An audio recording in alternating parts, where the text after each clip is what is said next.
Assalamualaikum warahmatullahi wabarakatuh. Kembali berjumpa dengan saya Hersu bin Arif dari Forum News Network.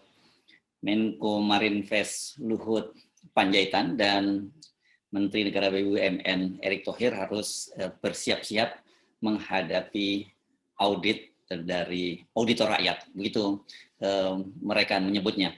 Jadi ini berkaitan dengan skandal PCR Gate, yakni adanya PT GSI ada yang dimiliki sahamnya antara lain oleh perusahaan-perusahaan dari Luhut Panjaitan dan juga perusahaan yang terkait dengan Erick Thohir. Rencana auditor rakyat itu akan dilakukan oleh Kaukus Masyarakat Sipil untuk Demokrasi dan Keadilan Sosial.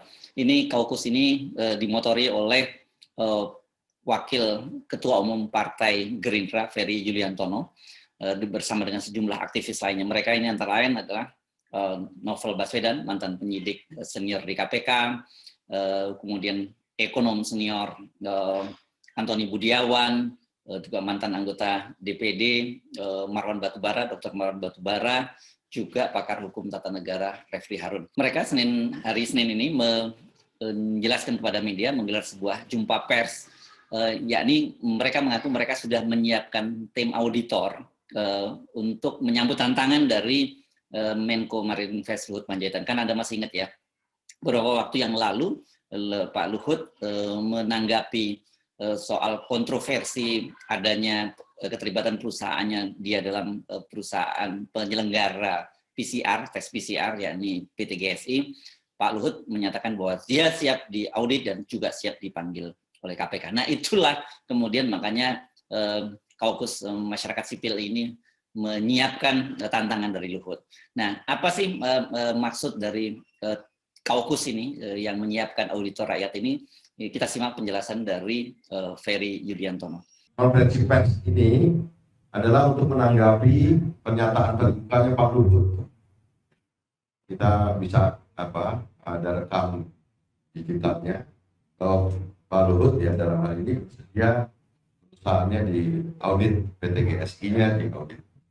Dan konferensi pers yang hari ini adalah untuk menjawab tantangan itu. Kami yang ada di sini siap untuk melaksanakan audit bersama kantor akuntan publik yang sudah kami persiapkan secara formal, karena itu nanti yang secara administratif, legal itu harus kantor akuntan publik, di mana nanti kita akan membackup kantor akuntan publik itu. Dan Pak Luhut tidak usah mengeluarkan uang satu perak pun untuk membiayai kantor akuntan publik tersebut, biar kami yang melaksanakan. Tinggal terserah kapan Pak Luhut untuk menyediakan waktu. Misalkan minggu depan Pak Luhut belum memberikan waktu kepada kami pasti akan menyampaikan kepada publik juga bahwa permintaan auditor rakyat ini kami semua belum mendapatkan jawaban dari Pak Luhut atau Pak Erick Thohir, kapan kita bisa diberikan waktu.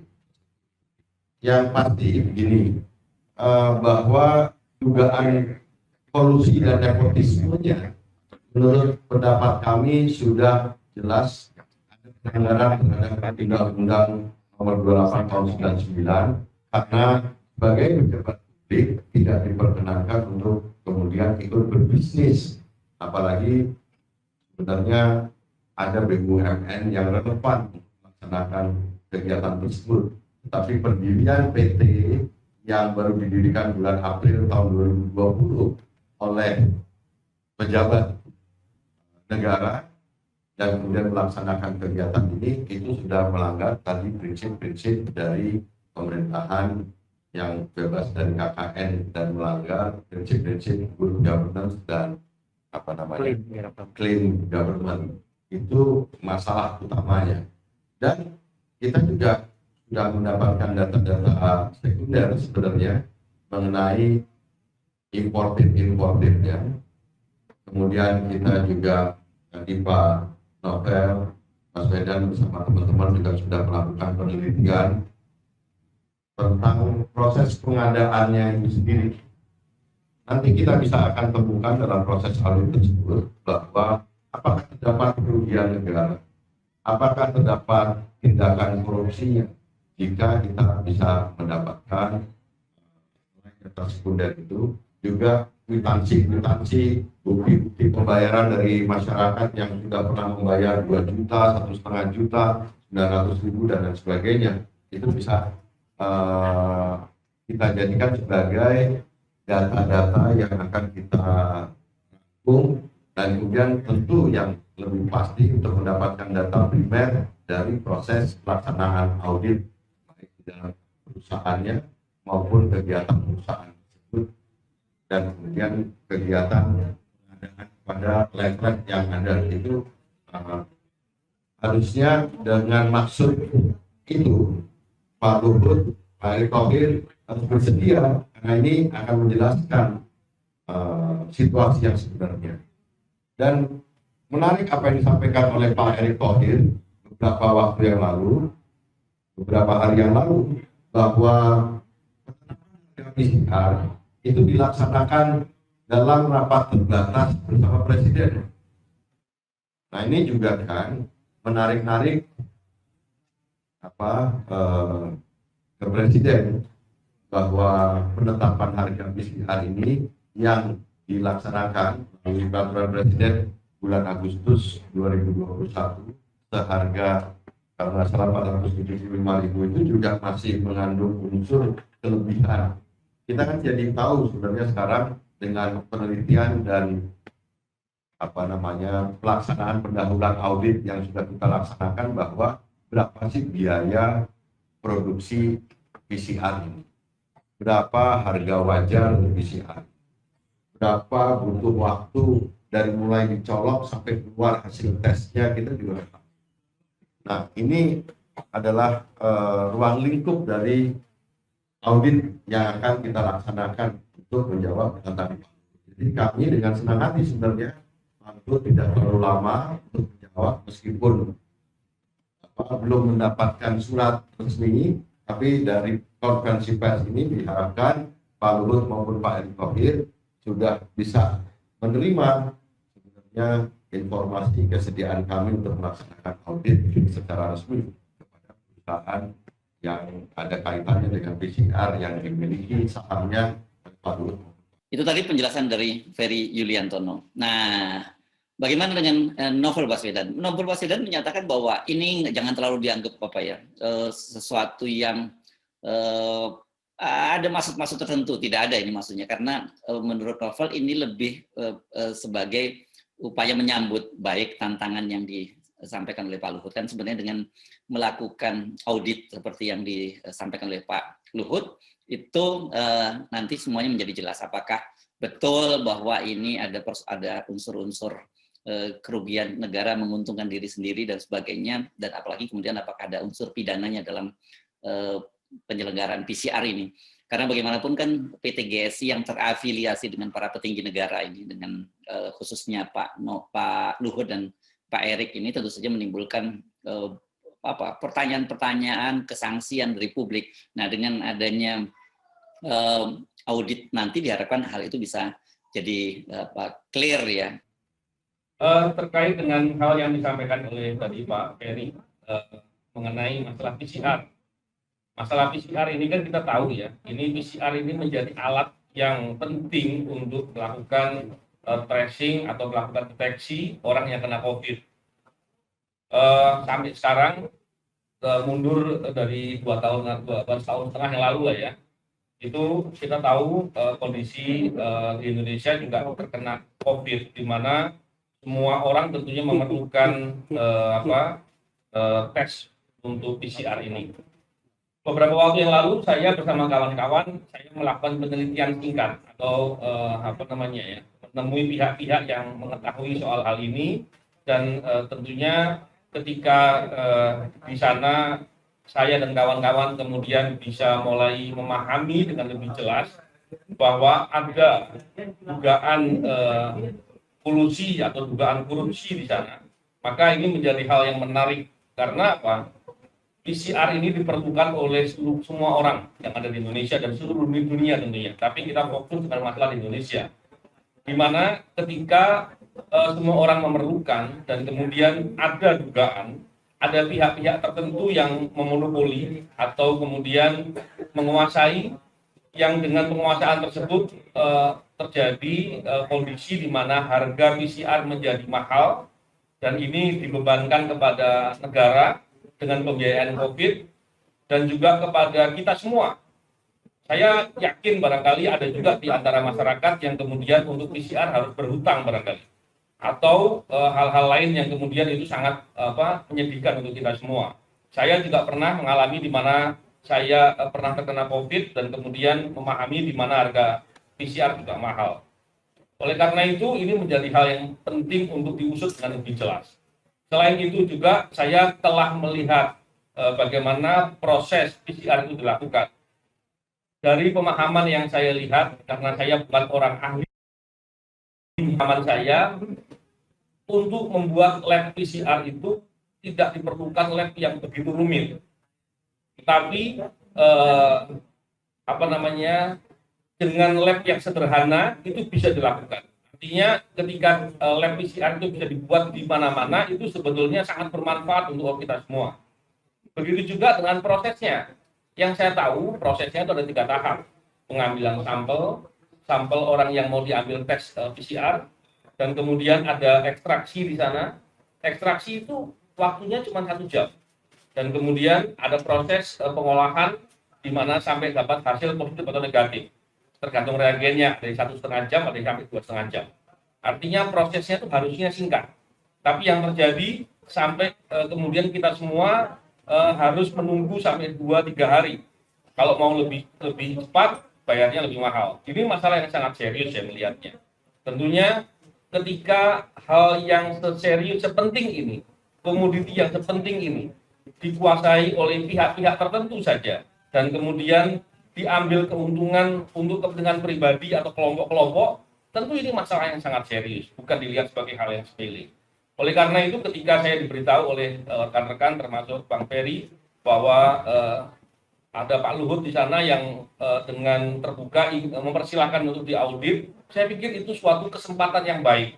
Kita ingin siapapun yang bermain dalam permainan itu diungkap, diusut. Dan ketika ada satu perusahaan yang ada kaitannya dan kemudian membuka diri untuk bisa diaudit, saya kira itu akan menjadi pintu untuk membuka secara keseluruhan. Oleh karena itu, ketika ada tawaran ini, maka saya melihat ini suatu hal yang baik, dan tentunya karena semangat kita untuk memperbaiki segala permasalahan ini, termasuk juga berkeinginan, kita semua tentunya berkeinginan agar orang-orang yang bermain dalam kondisi negara sedang bencana, di mana bencana pandemi COVID sedang menimpa di seluruh dunia, dan orang kemudian tidak peduli dengan masalah hak asasi manusia yang sangat mendasar ini, maka sangat wajar kalau ini harus diusut tuntas dan diungkap. Oleh karena itu, kesempatan untuk bisa melakukan audit tentu itu kesempatan yang baik, dan saya dengan kemampuan saya punya pendidikan auditor juga. Saya juga seorang mantan penyidik, saya pendidikan hukum. Tentunya saya punya kemampuan untuk bisa melakukan analisis dan lain-lain. Saya berkeinginan ikut memberikan sumbangsih untuk bisa bersama-sama mengusut ini. Dan kedepannya tentu negara tidak boleh diam, dan permasalahan ini harus diusut tuntas hingga bila ada kerugian keuangan negara pun harus ditarik kembali, dan semua orang yang berlaku jahat dengan mengambil keuntungan ini harus dimintakan pertanggungjawaban. Mungkin sesederhana dan sesimpel itu yang saya pikirkan, dan saya ingin pola-pola serupa juga bisa diupayakan untuk diusut, karena ini kepentingan kemanusiaan, ini kepentingan yang paling mendasar bagi masyarakat. Dan kondisi begini kalau masih berbuat korupsi, jahatnya itu kuadrat. Jadi saya pikir seperti itu. Memang jadi soal tarif PCR ini menjadi pertanyaan yang sangat serius, dan menjadi bukan hanya sekedar pertanyaan, saya kira ini menjadi kecurigaan sangat serius, karena kita tahu pada awal-awal pandemi itu harga PCR itu sangat tinggi, bahkan di beberapa daerah ada yang sampai 3 juta, bahkan 2,5 juta sampai 3 juta gitu. Dan sekarang kita tahu pemerintah sudah menurunkan harganya, pada waktu itu dipatok sampai paling rendah Rp275.000. Artinya apa? Artinya kan sebenarnya harga keekonomian itu sebenarnya ya ini dengan 275.000 itu saja sudah ada keuntungan. Nah, mengapa dulu sampai 2,5 juta dan sampai 3 juta juga ada? Ini tentu saja menimbulkan semacam kecurigaan adanya moral hazard itu. Tes PCR adalah sebetulnya merupakan saat ini sudah merupakan barang publik yang harusnya dikuasai oleh negara dan harganya ditentukan oleh negara. Jadi kemudian harganya sangat tinggi sekali, kita semua dikejutkan karena barang publik ini adalah sudah suatu keharusan. Kita harus lakukan, kalau kita ada kontak dengan seseorang yang positif, diduga positif virus corona, maka kita wajib untuk melakukan tes. Itu pertama, dan kedua adalah bahwa virus corona itu sudah menjadi menteror kehidupan masyarakat. Begitu kita ada kontak dengan seseorang yang positif virus corona, kita pun akan melakukan tes dengan sukarela, dengan harga berapapun. Nah, disinilah dengan harga berapapun harusnya negara melindungi masyarakat. Karena pasal 33 adalah barang publik harus dikuasai negara dan harus sebesar-besarnya demi kemakmuran masyarakat. Nah, di sini yang kita lihat bahwa kita kemudian dikagetkan tiba-tiba bahwa harga PCR dari 3,5 juta, 2 juta jadi 900.000, 900.000 1 juta, dan bertahan lama sampai kemudian diturunkan menjadi sekitar 500.000 pada 15 Agustus 2021, yaitu sudah berjalan sekitar 15 bulan, hampir sekitar 15 bulan.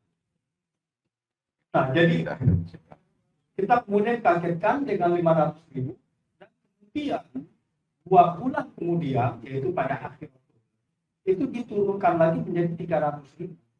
Jadi kita melihat, masyarakat melihat bahwa harga 900.000 ini adalah harga normal, yaitu harga yang mengeksploitasi pasar, harga yang mengeksploitasi pasar dan merugikan masyarakat luas. Nah, untuk itu bahwa sangat baik sekali pejabat negara mengatakan kami melakukan tes PCR ini adalah untuk aktivitas sosial dan siap diaudit. Nah, saya rasa untuk mendapatkan kejelasan itu bahwa kita juga harus mendapatkan praduga tidak bersalah, bahwa memang itu digunakan untuk aktivitas sosial.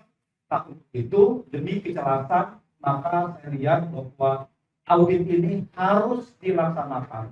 Kalau tidak dilaksanakan, maka pendapat masyarakat itu akan semakin meluas dan kecurigaan bahwa ini adalah eksploitasi dan bahkan melanggar pasal 33 Undang-Undang Dasar. Serius, dan semoga bahwa ini semua bisa diluruskan. Hal yang sama juga dikemukakan oleh Dr. Marwan Batubara. Audit ini sangat penting menurut Dr. Marwan Batubara. Bahwa isu PCR yang menyangkut keterlibatan penyelenggara negara seperti Menko misalnya, ini perlu berpegang kepada berlaku, dan berlakunya juga itu karena berangkat dari kepentingan bersama melakukan reformasi, yaitu Undang-Undang Nomor 28 Tahun 99 tentang penyelenggaraan negara yang bersih dan bebas KKN. Nah, dengan simpang siurnya berita dan pembelaan dari minimal 2 menteri yang sering disebut-sebut dan Erick Thohir, maka sesuai dengan undang-undang itu, daripada menjadi isu liar dan bisa juga menimbulkan dianggap sebagai fitnah, maka kita kalau melihat pada undang-undang tadi itu perlu kembali kepada asas yang ada di dalam Undang-Undang 28 itu, tentang azas misalnya kepastian hukum. Jadi kita perlu berpegang ke sana. Jadi ada kepastian hukum. Jadi tidak lagi bahwa ada tuduhan, di sisi lain pejabat yang diduga terlibat itu terus menyebar informasi seolah-olah tidak terlibat, apalagi mengecilkan kekhawatiran publik itu. Tapi yang jelas saya pernah menyampaikan bahwa mayoritas publik itu sudah tidak percaya terhadap apa yang dilakukan oleh penyelenggara negara tadi. Nah, supaya ada kepastian hukum, maka memang harus diproses. Jadi azas dalam Undang-Undang 28 tahun 99 itu misalnya ada 7 ya. Ada asas hukum, asas tertib penyelenggara negara, asas kepentingan umum, asas keterbukaan, asas proporsionalitas, asas profesionalisme, dan asas akuntabilitas. Ini masih berlaku undang-undangnya. Nah, atas dasar inilah saya kira itu alasan kita kenapa mengadakan acara seperti ini, untuk supaya ada kepastian hukum. Publik tidak disuguhi dengan informasi sepihak, tapi di sisi lain sebetulnya ada hal untuk menjelaskan sebenarnya apa yang terjadi. Maka saya mendukung tadi yang disampaikan Pak Antoni tentang audit. Audit itu bisa dilakukan bagaimana caranya itu oleh BPK misalnya atau BPKP. Nah, kalau BPK ingin ini diaudit, kita berharap DPR meminta BPK melakukan itu.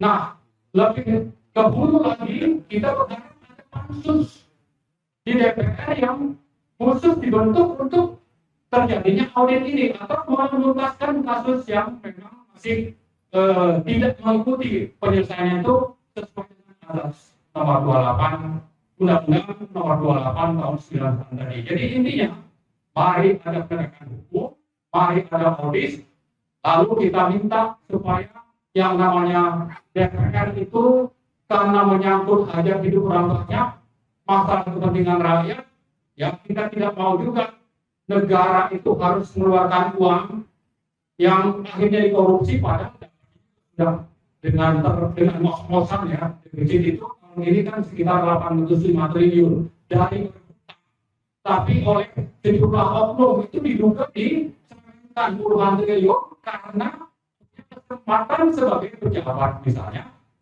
Pejabat ini siap untuk dikenakan sanksi misalnya. Kalau itu ada korupsi, maka sanksinya antara 2 sampai 4 tahun. Kalau itu nepotisme, maka sanksinya adalah antara 2 sampai 12 tahun. Nah, di pikiran kita disuruh menunggu atau menerima apa yang dilakukan oleh pejabat-pejabat yang diduga KKN tadi. Nah, kita tidak mau seperti itu. Kita punya penyelenggara negara, satunya tadi dalam DPR, maka DPR perlu tidak membentuk pansus, sekaligus meminta yang namanya BPK melakukan audit, sehingga dengan begitu bisa lebih jelas bahwa kalau memang 2 pejabat ini tidak sah, itu juga sudah jelas dasarnya. Tapi juga kita ingin ada konsistensi penegakan hukum, jangan seperti kasus Ahok misalnya, BPK sudah menemukan lebih dari 2 alat bukti, penegak hukumnya tidak apa, jangan seperti itu, mentang-mentang takut sama hukum nantinya misalnya. Tidak jadi rakyat segera tanda tidak akan DPR, tuntaskanlah kasus ini, lakukanlah pansus audit, sehingga dengan begitu akan terjadi kesimpulan yang terang benderang. Perspektif yang berbeda yang menarik ini dari Refli Harun, dia kan bagaimanapun dia adalah seorang ahli hukum tata negara. Jadi menurut dia persoalannya ini bukan hanya persoalan adanya kemungkinan pelanggaran persoalan pidana di balik bisnis PCR para pejabat tinggi negara ini. Katakanlah misalnya seperti dikatakan selama ini bahwa mereka tidak mengambil keuntungan, ini niatnya adalah kegiatan sosial. Tetapi tetap saja menurut Refli itu ada persoalan etika moral yang dilanggar. Jadi saya ingin bicara satu tema saja mengenai good governance dan clean government. Jadi ini soal peradaban bernegara, etika publik, soal etika bernegara. Kadang-kadang kita dalam banyak hal menyepelekan hal-hal seperti ini. Jadi penyepelean itu misalnya ada yang mengatakan kalau saya terima uang, saya siap mengundurkan diri. Ada yang mengatakan kecil, cuma 2,5% dari volume PCR itu. Berapa sih untuk mengatakan bahwa uangnya kecil, ya. Yang dihitung oleh Agustinus Edi Kristianto itu paling tidak dalam durasi 7 bulan dengan harga PCR rata-rata 700.000. Jadi dari April 2020 sampai dengan Oktober 2020 itu catatan keuntungan minimalnya itu sudah 391,5 miliar. Coba lihat di Agustinus Edi Kristianto itu. Mungkin bagi sebagian orang itu bukan sebuah keuntungan yang besar, tapi kalau kita kaitkan dengan prinsip good governance dan clean government, maka peradaban negara-negara yang sangat menghargai prinsip ini, pejabat yang terlibat pada konflik of interest, benturan kepentingan seperti ini biasanya sudah mengundurkan diri karena ada perasaan malu.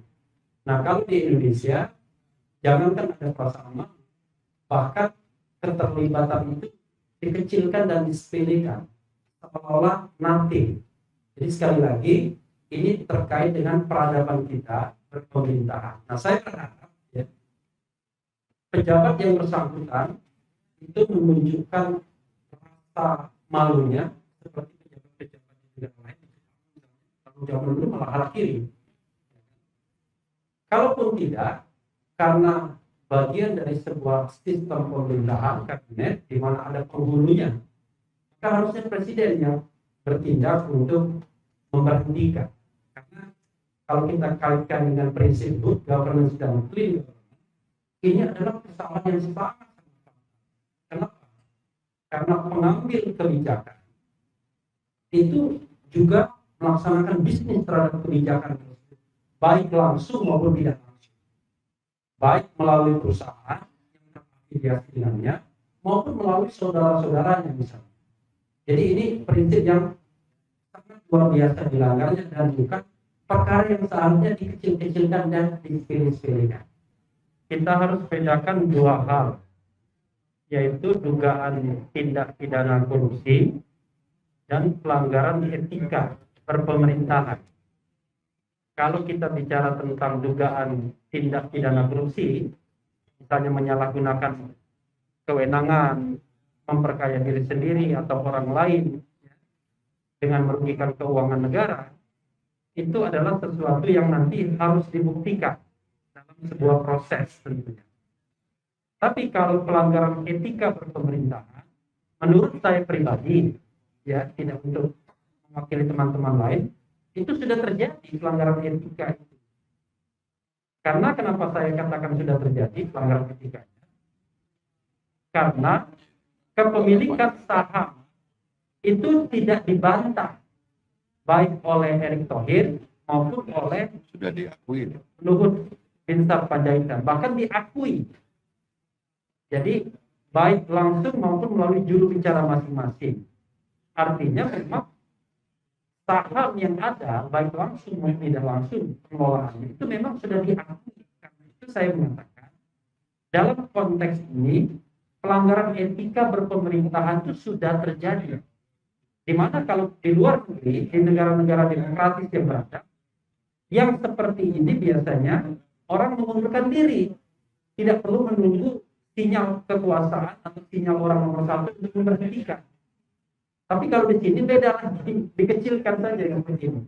Nah, jadi bagaimana ini kelanjutannya? Ini sangat menarik ya, karena menjawab pertanyaan dari wartawan, Ferry Yuliantono menyatakan apakah mereka akan mengirim surat secara resmi kepada Pak Luhut atau tidak.